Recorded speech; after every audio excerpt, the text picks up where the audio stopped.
The axe was buried to the haft in the frozen dirt of Wesley Sutton's field when he found it, standing straight up like a grave marker under the gray dawn light, and he had not taken 3 steps toward it before a voice like grinding stone stopped him cold. "Touch it and lose the hand." Wesley froze mid-stride, boots crunching in the thin crust of early snow, and turned to see her step out from the tree line at the edge of his field. An orc woman, tall enough to look him near level in the eyes even from 20 paces off, wrapped in fitted leather armor the color of old rust, laced tight across a strong, curved body, a long knife already bare in her fist. Her tusks caught the weak morning light, her eyes, a deep amber, fixed on him with a fury so raw it did not need volume behind it. "I was not going to touch it," Wesley said carefully, raising both hands, palms out, the way a man does when he means no harm and hopes the other side believes him. "I just woke up and there it was in the middle of my turnip row. I did not put it there." "I know you did not put it there." She did not lower the knife. "I did." He looked back at the axe. It was a broad-bladed thing, orc-forged, the haft wrapped in worn leather cord, and it had been driven so deep into the half-frozen ground that only the frost on the blade told him it had not grown there like some strange iron tree, point down, buried on purpose in his field sometime in the black hours before sunrise, while he slept 50 paces away in the small stone cottage the trading company let him use. "All right," he said slowly. "Then maybe you would like to tell me why." "No," she said. "I would like you to leave it exactly where it stands, human, and go back inside before I decide you already touched it." She held his gaze a moment longer, long enough for him to notice that beneath the fury there was something else, something raw and recent, grief-wearing anger like a coat too big for it. Then she turned and vanished back into the black pines at the field's edge as silently as she had come, and Wesley Sutton stood alone in the cold with an orc widow's axe standing sentinel in his turnip row, and no idea at all what he had just stepped into. He did not touch it. That was the beginning of it, though he would not understand the shape of the thing for weeks yet. Not the treaty, not the widow's claim, not the season ticking down toward spring like a fuse.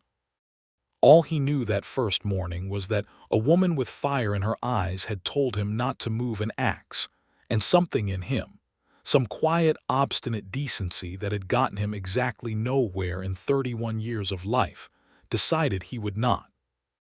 Wesley had come to Kestrel's Watch 2 years before, hired on as a caravan guard for the Ashwood Trading Company, one of a dozen men who rode escort on the wagon trains that crawled up through Frostgate Pass to trade iron and cloth and salt for furs and orc-worked steel on the other side of the mountains. It was hard, cold work, and it paid enough to keep a man fed and little more, but Wesley did not mind it. He had never had much use for towns, for crowded taverns and the noise of other men's opinions. He liked the long, silent stretches of road, the weight of a sword at his hip that he hoped never to draw, the particular satisfaction of a wagon delivered whole and a client paid in full. The other guards liked him well enough, quiet, steady, the kind of man you wanted beside you when the wind turned to ice in the high passes, but none of them knew him well, because there was not much of him he ever bothered to show. In the off months, when the pass iced over too thick for wagons and the company's run slowed to nothing, Wesley leased a strip of land just outside the way station's stone walls, an old field gone to weeds that the garrison master let him work for a fair rent. And there, he grew hay and hard vegetables to sell to the company for their draft horses and to the way station kitchens for their own tables. It was not much of a life. It was, however, entirely his, in a world that had given him very little that could be called that. Kestrel's Watch itself was less a town than a fortified waypoint, a squat stone keep with a garrison of 20 soldiers, a scattering of houses and stables and a single tavern clustered against its walls, and beyond that the black shoulders of the mountains rising up into Frostgate Pass, the last hard crossing before the lowlands gave way to the orc territories on the far side. A treaty 10 years old kept an uneasy peace between the humans of the border towns and the clans beyond, a peace built on careful trade and careful distance, and the memory of a war neither side wanted to fight again. Orc traders came through sometimes, wary and watched. Human wagons went the other way, wary and watched in turn. Nobody pretended it was friendship. It was simply the absence most days of open blood.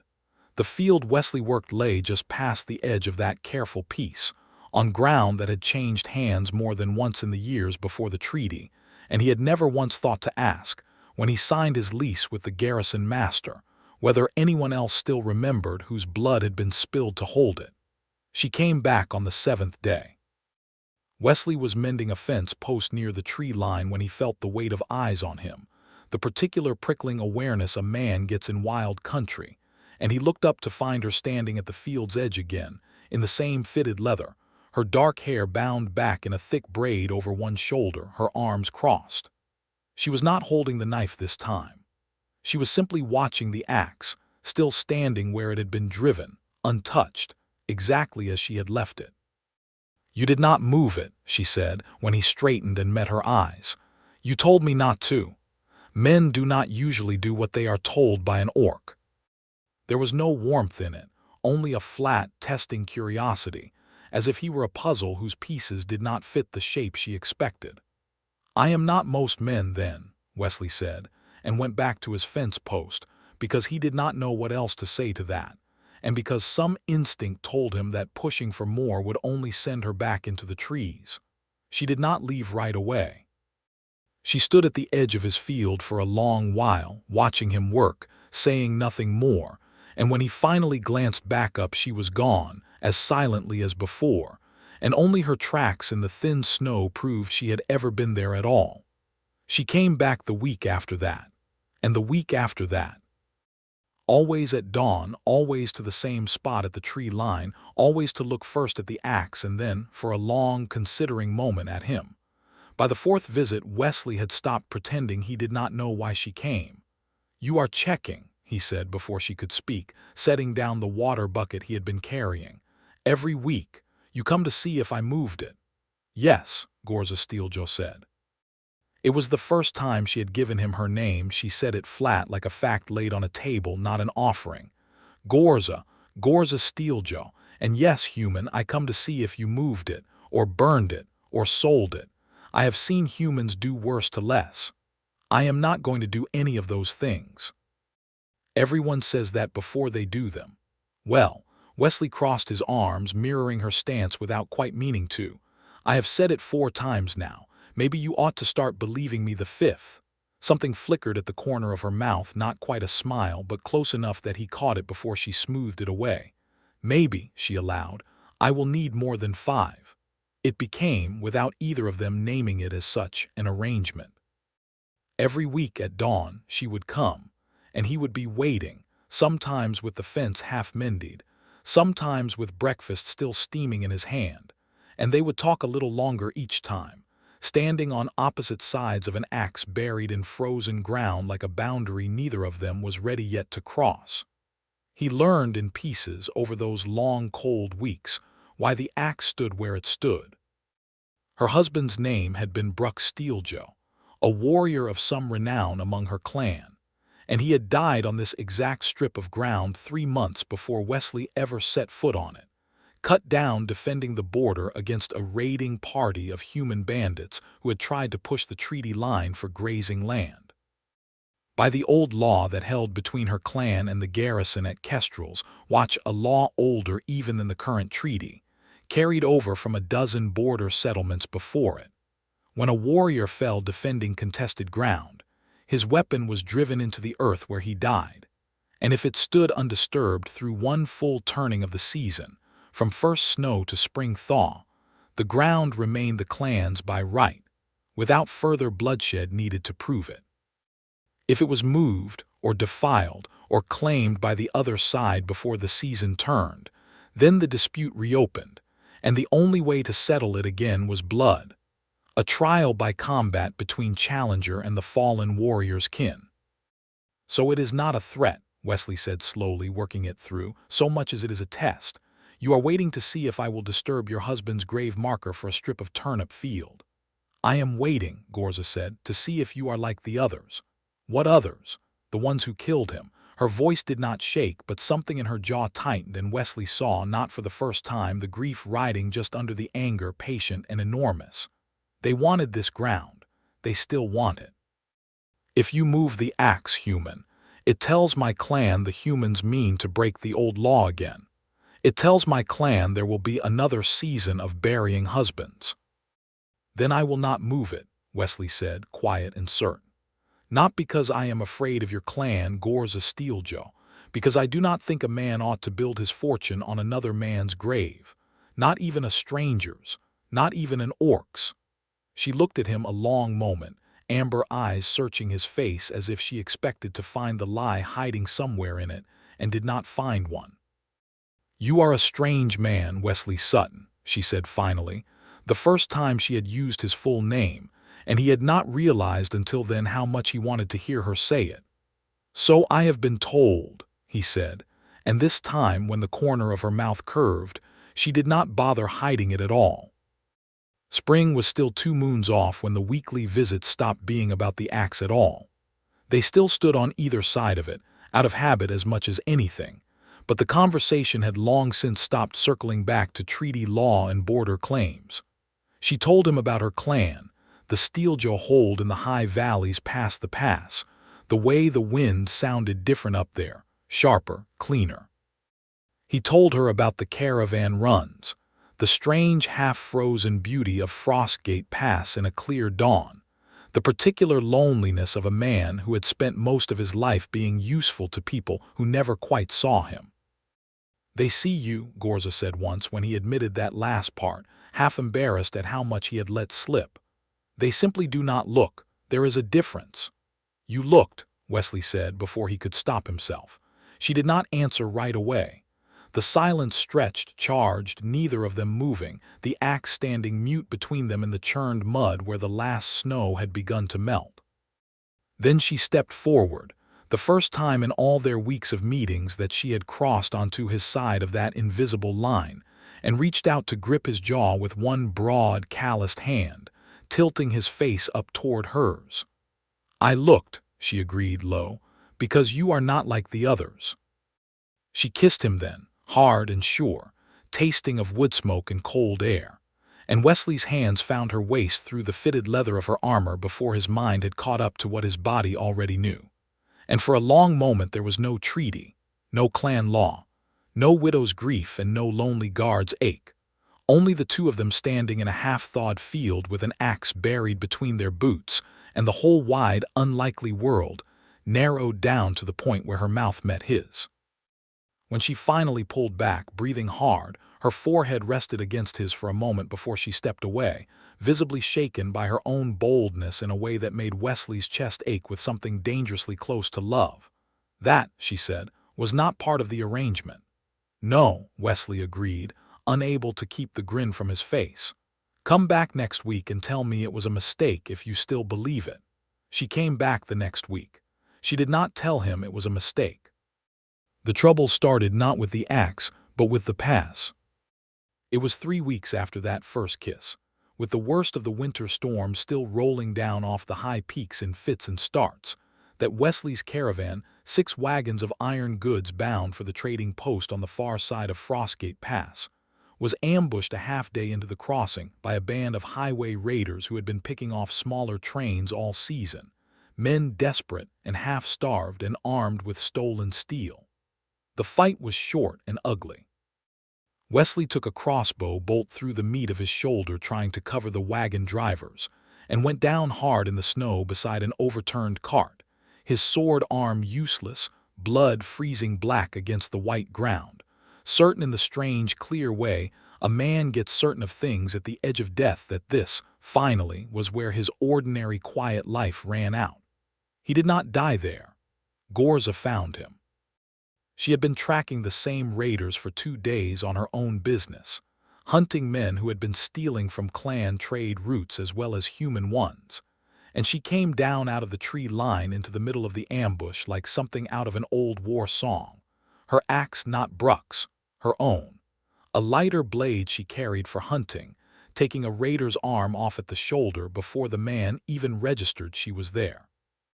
She cut through 3 more in the time it took Wesley to blink the snow blindness from his eyes, moving with a brutal, economical grace that left no doubt at all why the clans that raised her had once been feared across the whole border. Then she was on her knees beside him in the red snow, hands framing his face, her voice cracking on his name in a way it had never cracked before. "Wesley, Wesley, look at me." "I am looking," he managed, though the world had gone soft and gray at the edges. "Do not you dare," she said fiercely, already tearing a strip from her own cloak to bind the wound, her hands shaking despite their speed. "Do not you dare die in the snow like some fool boy. I did not wait 7 weeks by a field to lose you to a coward's bolt." She got him up, one arm slung hard across her shoulders, and half carried him a mile through blinding snow to a ruined watchtower that had stood sentinel over the pass since before either treaty or war, its roof gone but its walls thick enough to break the wind. There, in the gray dying light, she built a fire with hands that would not stop shaking, and stripped away his soaked, bloodied coat, and packed the wound with clean snow and crushed herbs from a pouch at her belt until the bleeding slowed and then stopped. They spent that night tangled together on the stone floor of the watchtower, wrapped in every scrap of fur and cloak between them, her body curled around his for warmth against a cold that could kill as surely as any bolt, his head resting against her chest where he could feel her heart hammering, too fast, long after the danger itself had passed. "I thought you were dead," she whispered into his hair, once deep in the black hours of the night when she thought he was asleep. "I have buried one husband already, Wesley Sutton. I did not think I had it in me to care again enough to fear burying another." He was not asleep. He turned his face up to hers in the dying firelight, close enough to feel her breath. "You do not have to bury anyone," he said. "I am not going anywhere." She kissed him again then, slower this time, deeper, no longer testing but certain, and when at last they lay still in the dark, wrapped around each other with the wind howling outside the broken tower walls, neither of them tried to pull away. They stayed tangled together until dawn, hearts still not fully quiet, unwilling to let even an inch of cold air come between them. Word of it reached Kestrel's watch before Wesley did. A surviving wagon driver, rescued the next morning by Ghorza and half carried down out of the pass alongside Wesley, had seen enough to talk, and by the time the two of them limped through the way station gates, Wesley's arm in a crude sling, Ghorza's leather still dark with dried blood at the shoulder where she had half carried his weight through the snow, the story had already outraced them. A human caravan guard, saved from certain death by an orc woman, who had then spent the night alone with him in a ruined tower rather than bringing him straight home. The garrison master, a stern gray-bearded man named Aldous Fenn, met them at the gate with an expression like a closing door, and behind him a crowd had already gathered, soldiers, merchants, off-duty guards, all of them staring at the orc woman standing protectively half in front of Wesley Sutton, as if daring anyone to say a word against him. "She saved my life, Captain Fenn," Wesley said, before anyone else could speak, stepping forward despite the pain lancing through his shoulder. "6 men dead in that ambush, and she is the reason I am not the 7th. "That may be so," Fenn said carefully, his eyes flicking to Ghorza with open wariness. "But an orc walking freely inside these walls, Sutton, that is not a small thing to explain to the company, or to the Crown's peacekeepers, if word travels further than this yard." "Then explain it," Ghorza said, and her voice cut across the murmuring crowd like a blade drawn from its sheath. "Explain that an orc pulled a human from the snow and did not leave him to die, though every treaty and every old grudge between our peoples would have told her it was easier to walk away. Explain that, Captain, and see if your peacekeepers still call it a small thing." The crowd went very quiet. Fenn's jaw worked, caught between duty and the plain facts standing in front of him, and in the end it was Wesley who broke the silence, stepping fully to Ghorza's side, close enough that their shoulders touched, a deliberate and public claiming of his own. "She stays," he said, "or I do not either. That is all I have to say on it." It was not the end of the whispering. It would follow them both for weeks, in the tavern, in the market stalls, in sideways looks from soldiers who had fought orcs in the last war and had not yet found room in their hearts to stop. But it was the moment, Wesley would think later, when he stopped being merely a quiet caravan guard that people overlooked, and became, for better or worse, the man who stood beside the orc woman in front of the whole garrison and did not flinch. The trouble that mattered, though, the trouble that would nearly cost them both everything, came from the other side of the pass. Uldrek Ironhide had wanted Ghorza Steeljaw since before Bruck had ever put a claiming braid in her hair, and Bruck's death had done nothing to cool that wanting, only sharpened it into something colder and more patient. He was a broad, scarred warrior 3 years Ghorza's senior, favored by several of the clan elders for his skill in the ring and his family's old alliances, and when word reached the Steeljaw hold carried, inevitably, by traders who had seen too much at Kestrel's watch, that the widow Ghorza had not only failed to avenge the ambush of a human caravan, but had spent a night alone in a ruined tower wrapped around the very human she'd saved. He saw in it exactly the weapon he needed. He brought the accusation before matriarch Vrusha herself, elder of the Steeljaw hold, in the great firelit hall of the clan's mountain settlement. That Ghorza had dishonored her dead husband's memory by consorting with a human, that her judgment could no longer be trusted to hold the border claim, that the axe standing untouched in the human's field was no longer proof of a widow's proper mourning, but evidence of a woman who had already given her loyalty away.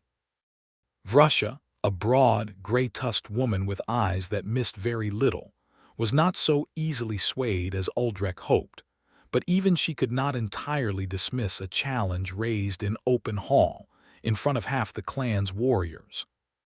"The old law is clear enough," Vrusha said, when Ghorza was summoned to answer for herself, standing straight-backed and defiant before the fire while Uldrek watched with poorly hidden satisfaction. "If Uldrek believes the widow's honor compromised and thereby the claim itself compromised, he has the right to challenge it. But the challenge must be answered by trial, not by accusation alone. That is the only law I will enforce here." "Then I will answer it," Ghorza said at once, chin high. "You misunderstand," Uldrek said smoothly before Vrusha could respond. "I do not challenge you to combat, widow. What glory is there in besting a grieving woman? I challenge your human." His eyes found Ghorza's, cold and triumphant. "If he is worth so much of your honor that you would risk clan law for him, let him prove it by blade. If he wins, the claim stands, the field is yours, and I will trouble you no further. If he loses," he let the pause stretch, savoring it, "then the claim is broken by his own hand, the land reverts, and you, widow, will answer to the clan for what your carelessness has cost us. You will take a husband of the elders' choosing before the next full moon, to restore what you have put at risk." The hall erupted into noise, but Vrusha's raised hand silenced it. The matriarch studied Ghorza for a long moment, something unreadable in her ancient eyes. "It is within the old law," she said finally, heavily, "however little I like the shape of it. Uldrek has the right to name the ground and the challenger's proxy if the widow's honor stands accused through another. If the human will not fight, the claim is forfeit by default, and Ghorza answers as he says." She looked to Ghorza with something almost like sympathy. "I am sorry, child. I did not make this law. I only hold it." It was to keep Wesley from that trial altogether, to keep him from being dragged into a duel he had no part choosing and precious little skill to survive, that Ghorza did the thing that flipped everything between them. She went to Kestrel's watch in the dead of night, alone, and took him captive. It was not gentle. She came over the way station's low outer wall in the dark, avoiding the watch, and found him in his cottage by the field, and before he had done more than sit up in bed at the sound of the door, she had a length of rope in her hands and a look on her face that brooked no argument. "I am sorry," she said, and meant it, even as she bound his wrists. "This is the only way I know to keep you alive, Wesley Sutton. If you are not there to be dragged into Uldrek's challenge, there is no trial to lose. I will go back, I will tell them you fled. I will take whatever punishment falls on me alone. But I will not let him put a blade in your hands and call it justice when we both know it is only a slaughter waiting to happen." Ghorza, he tried to twist free, more startled than afraid. "You cannot just—" "I can," she said, hauling him up. "And I am. You do not know what he is, what he has already done to men who stood between him and what he wants. I would rather you hate me alive in some hidden cave than love me dead in that field." She marched him out into the night at knife point, more theater than true threat. He would realize later, a captor's show for any eyes that might be watching from the way station walls, and up into the high forest paths that led, eventually, toward the very clan lands whose law had put them both in this position. For 2 days she kept him bound at wrists, though she loosened the rope enough that it never truly hurt, and fed him from her own rations, and built the fire on the side of camp closest to him, and refused, with a stubbornness that would have been comic if the stakes had not been so high, to explain the plan she was so plainly still inventing as she went.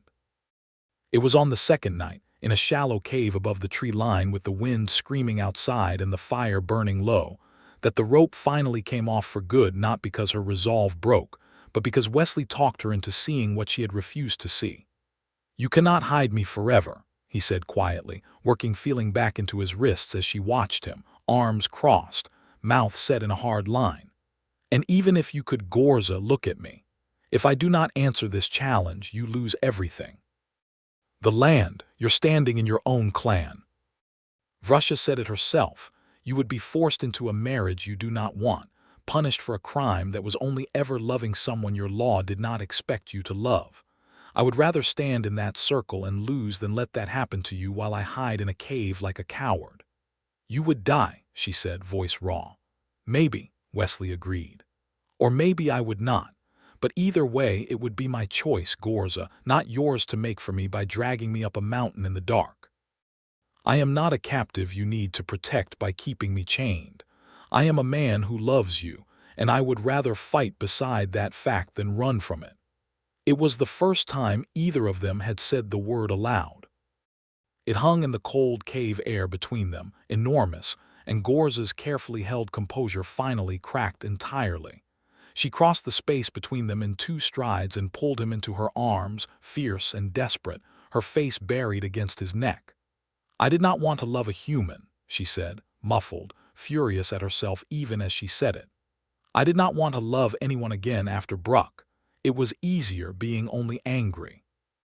"I know," Wesley murmured into her hair, his bound wrists finally free enough to wrap around her properly, holding her as tightly as she held him. "I did not exactly plan on falling for an orc widow who buried an axe in my turnip patch either, but here we are." She laughed, a real laugh startled out of her, the first he had heard from her since the night in the ruined watchtower. And then she was kissing him again, deep and certain, and this time there was no pulling back, no shaken retreat. They came together there in the shallow cave with the storm howling outside, slow and warm despite the cold at their backs, every guarded wall she had built since Bruck's death finally coming down.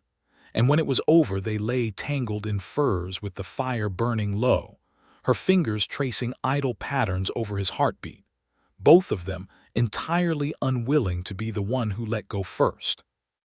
They descended from the high paths the next morning, no longer captor and captive but 2 people walking side by side toward the same fight, and it was on that descent, a narrow, ice-slicked trail cut into the mountain's shoulder, with a drop on one side that fell away into white nothing, that Ghorza's boot found a patch of black ice, and her balance went out from under her all at once, a startled cry torn from her throat as she pitched sideways toward the edge. Wesley moved before he had time to think about it, lunging across the trail and catching her wrist in both hands as her feet went out over open air, his own boot skidding, his shoulder screaming where the healing crossbow wound tore fresh at the strain. For one horrible, endless moment they hung there, her weight dragging him toward the drop, his hands the only thing between her and the long fall to the rocks below, and then he threw himself backward with everything he had, and they went down together in a tangle of limbs on the solid stone of the trail, hearts hammering, her whole body shaking against his. "You caught me," she said, disbelieving, staring up at him from where she lay half beneath him on the icy path, her hands fisted in the front of his coat as if she still could not quite believe the ground beneath her was solid. "Told you," Wesley managed, his own pulse still roaring in his ears. "Not a man who lets you carry everything alone." She kissed him then, right there on the ice with the wind screaming and both their hearts still slamming against their ribs, and neither of them moved to get up for a long time after, simply held on, tangled together on solid ground, grateful beyond words that they had it.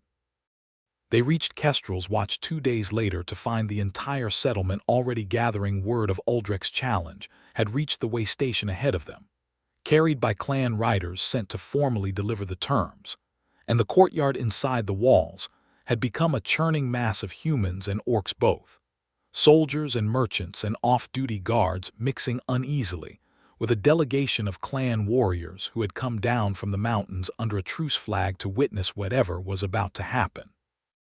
Matriarch Vrusha herself had come, a rare enough sight at Kestrel's Watch to draw every eye, and beside her, arms crossed and smiling with cold satisfaction, stood Uldrek Ironhide. The moment Ghorza and Wesley walked through the gates together, her hand not quite touching his, but close enough that the intent was unmistakable, the whole courtyard seemed to hold its breath at once.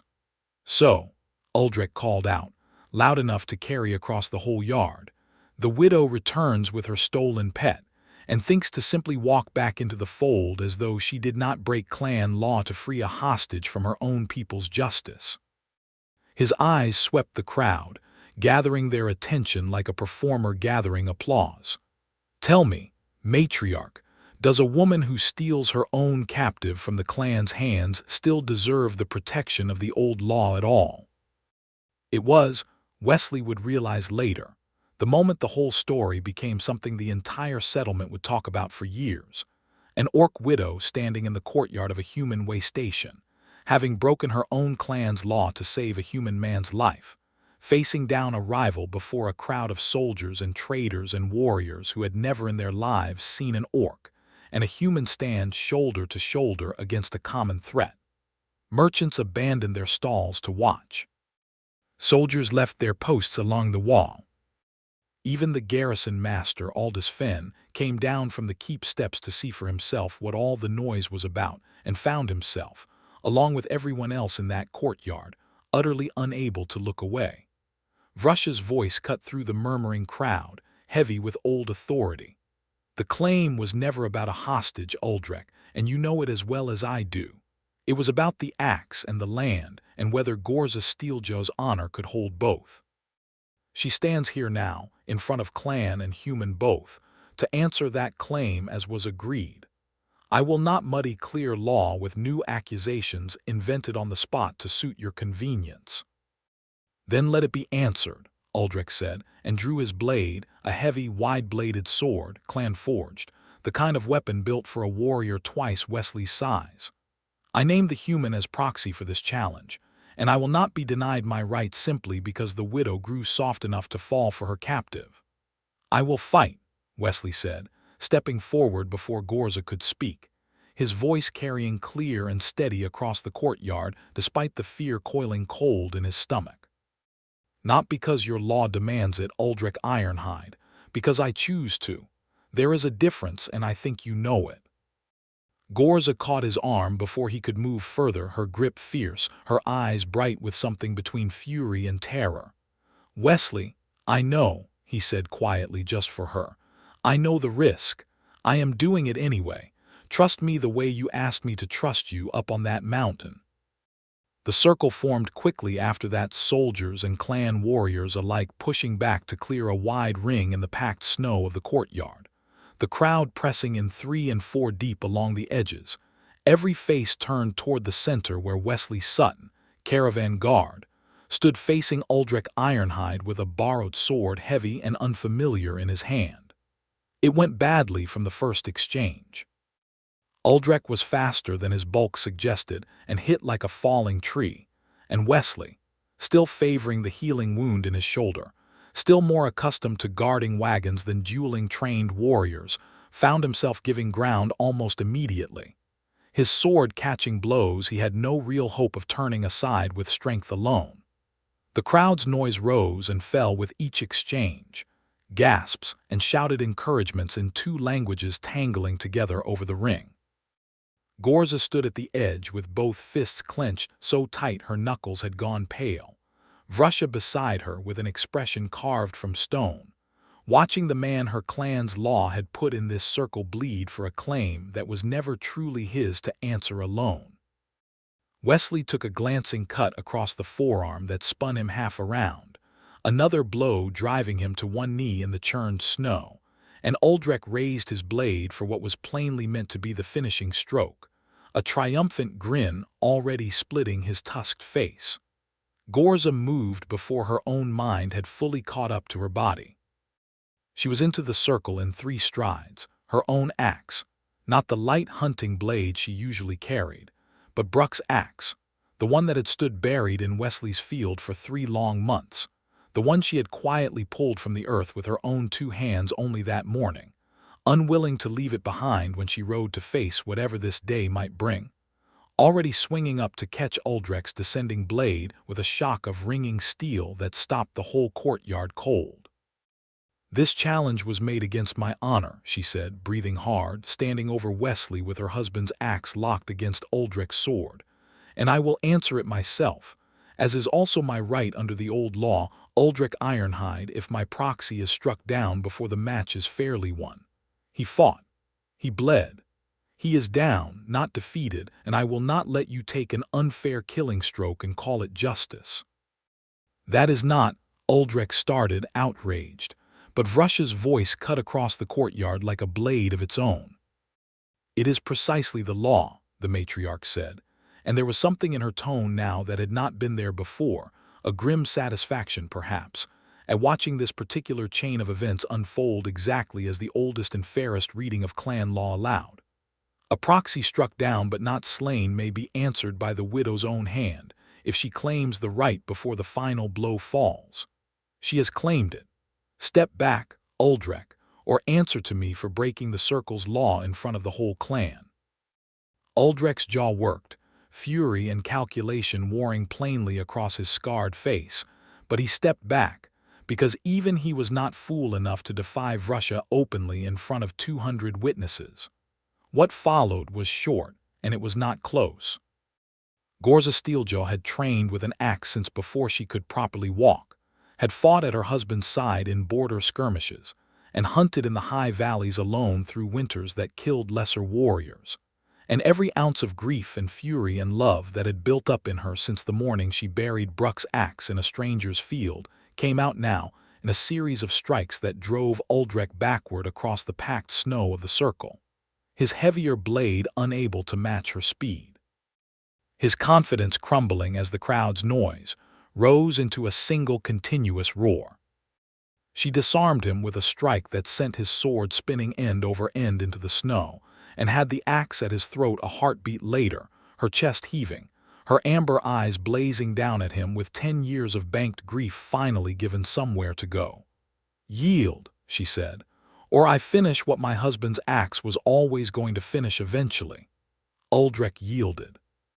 The courtyard exploded, not into violence but into noise, a roaring, overlapping wave of sound from both humans and orcs alike, some cheering, some simply shouting in shock, the whole settlement talking at once about what they had just watched with their own eyes.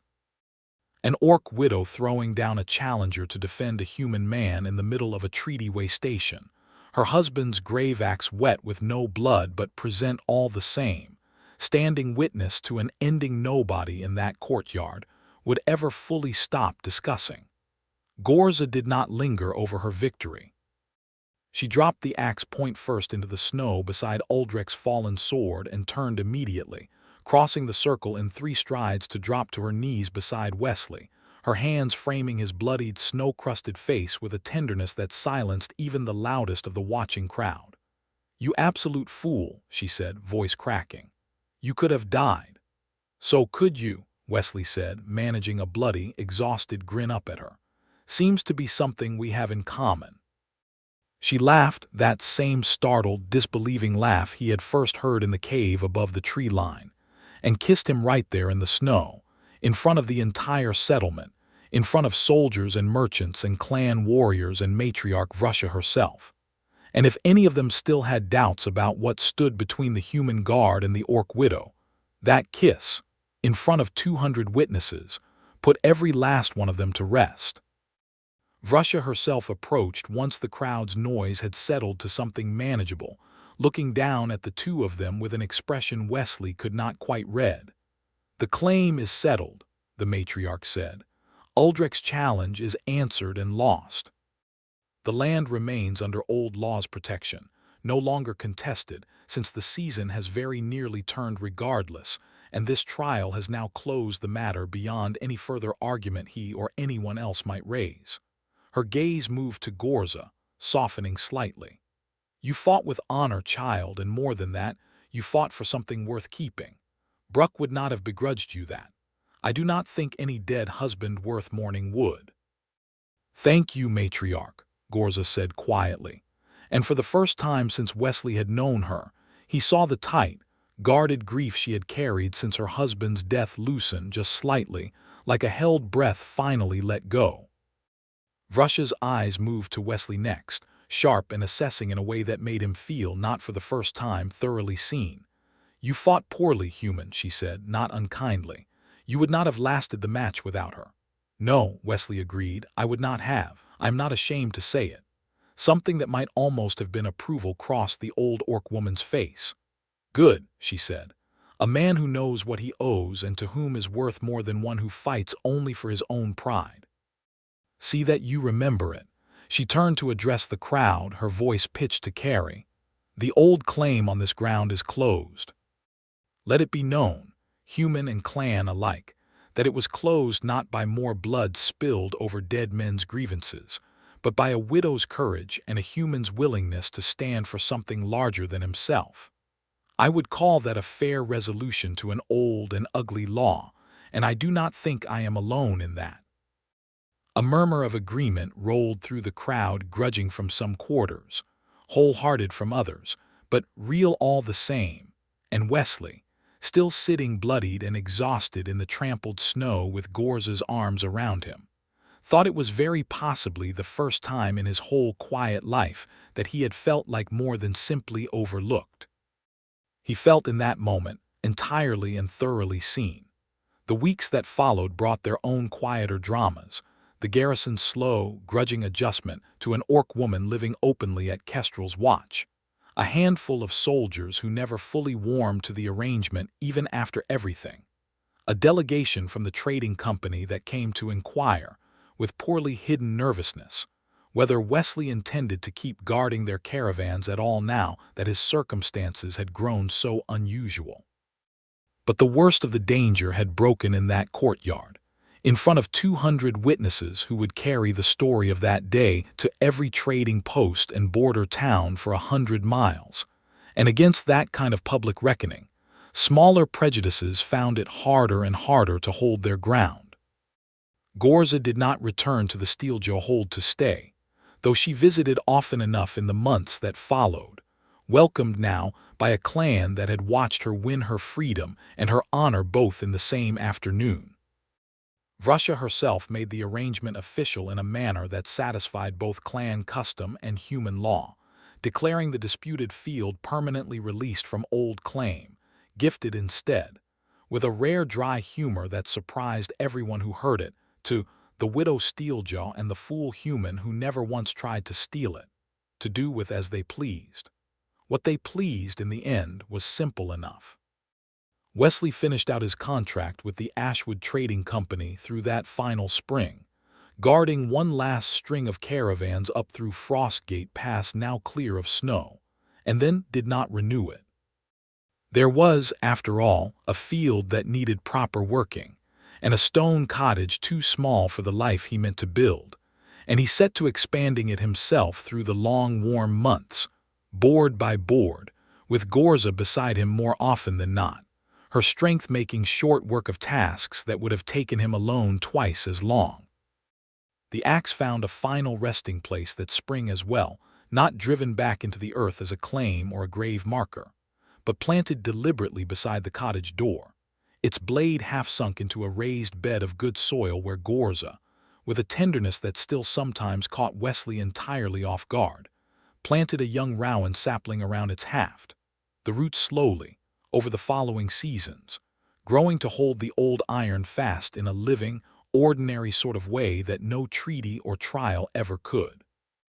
Bruck liked growing things, she told him once, kneeling in the dirt with her hands full of dark soil, sunlight catching the amber of her eyes in a way that still, after everything, made Wesley's chest go tight with wanting. He would have liked this better than standing guard over an old grievance forever. I think he would like this a great deal. I think he would like that you are happy, Wesley said, crouching beside her, brushing a smear of dirt from her cheek with a gentleness she leaned into without hesitation. That matters more than any axe, buried or planted. I am happy, she said, and it was not a thing she said lightly. He had learned that much about her in all their weeks and months together, that Ghorza Steeljaw did not offer easy words simply to please. I did not think I would be again. Not after Bruck. But you came along and did not move the axe and did not run from my clan's law, and did not once, in all the trouble that followed, ask me to be smaller or safer or less than exactly what I am. I do not think I have any grievance left to hold on to, Wesley Sutton, not with you. He kissed her then, slow and warm in the spring sunlight with the rowan sapling growing steady between them and the old iron blade beneath it finally, fully at rest. And when they walked back into the cottage together that evening, hand in hand, past a field that had once been a battleground for other men's old wars and was now simply theirs, neither of them looked back. They were married that autumn, by no ceremony grander than a shared meal at Kestrel's watch with the garrison, and a handful of clan visitors both in attendance, an occasion that drew its own share of talk up and down the trade routes for a season afterward, though by then the settlement had mostly settled into treating it as simply another true thing about the world, the same way they had come to accept the rowan tree growing beside the Sutton cottage with an orc axe buried gently in its roots.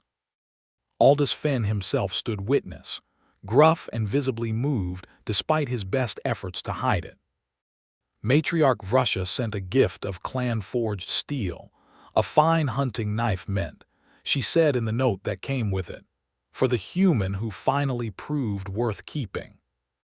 Uldrich Ironhide was never seen at Kestrel's watch again, his standing among the clan elders quietly diminished by his defeat and by Vrusha's evident approval of the match that had caused it. But no further trouble came from that quarter, and in time even his name faded from the stories people told, overtaken by the better, warmer tale of the widow's axe and the guard who would not move it. Winter came again, as winters do, and Frostgate Pass closed once more under its heavy snows, but this time Wesley Sutton did not ride out with the caravans to meet it. He stayed at Kestrel's watch, tending a field that had finally stopped being contested ground and become, simply, home, with Ghorza Steeljaw beside him at the hearth each night, her strong hand often finding his without either of them needing to reach far for it, the rowan sapling outside their door standing a little taller with each season, its roots wound patient and permanent around the last remnant of an old grief that had, against every hard law of that rugged border world, finally found its way into something like peace. Some evenings, sitting together by the fire while the wind howled outside exactly as it had that first terrible night in the ruined watchtower, Ghorza would tell him, half teasing and half entirely serious, that she still remembered every single one of those weekly walks to the tree line, watching to see if the axe still stood, half hoping and half dreading each time that it would not. And every time, she said once, tracing idle fingers over the back of his scarred hand, it stood exactly where I left it. You have no idea, Wesley Sutton, how rare a thing that is to find in this world. A man who leaves a thing be simply because it is right, with no one there to see it and no reward promised for the choosing. I did not know I was being tested, Wesley admitted, smiling into her hair. "I just did not think it was mine to touch." "No," she agreed, settling more fully against him, the fire warm and low and the whole long winter still ahead of them, safe now, chosen now, entirely and unshakably theirs. "It was never the axe that needed moving in the end. It was only ever me." He held her closer at that. No answer needed beyond the steady beat of his heart against her back. And outside their door the rowan tree stood quiet in the snow, its roots wrapped patient and unbreakable around the old iron blade beneath it, standing guard now not over grief, but over the good, ordinary, unlikely life the two of them had built together out of a claim that had once been about land, and had become, somewhere in the space of a single hard winter, about nothing at all except each other.